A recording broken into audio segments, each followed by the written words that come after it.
जंगलातली सकाळ. धूसर थंड हवा. पानांवर द्वबिंदू चमकत आहेत. पक्ष्यांचा मंद कल्लोळ. घनदाट झाडांमधून सोनेरी सूर्यकिरण अलगद झिरपत आहेत.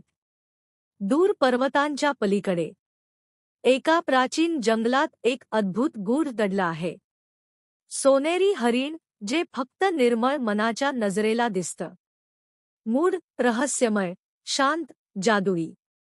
स्टाईल सिनेमॅटिक, हलकी जंगलातील धुके, उबदार प्रकाश. जंगलाच्या शांततेत एक भव्य सोनेरी हरिण प्रकट होतं. त्याच्या अंगावरून झिरपणारा सोनेरी प्रकाश संपूर्ण परिसर उजळवतो. हरिण शांत, निर्मळ नजरेने अर्जुनकडे पाहत आहे. अर्जुन थक्क, भावुक.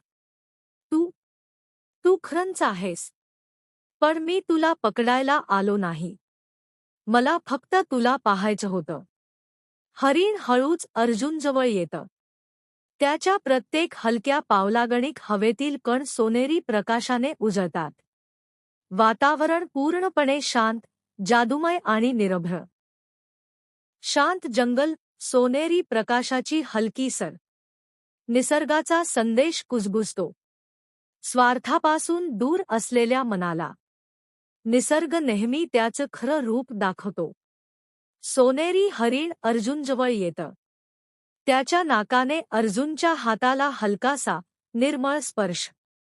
क्षणातच त्याच्या भोवती सोनेरी कणांचे उजेड फिरू लागतात. आणि हरिण हळूहळू त्या प्रकाशात अदृश्य होतं. अर्जुन हस्त आकाशाकडे पाहत.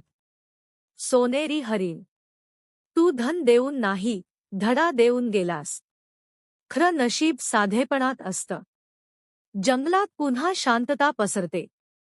पण अर्जुनच्या मनात मात्र एक चिरंतन प्रकाश जागतो.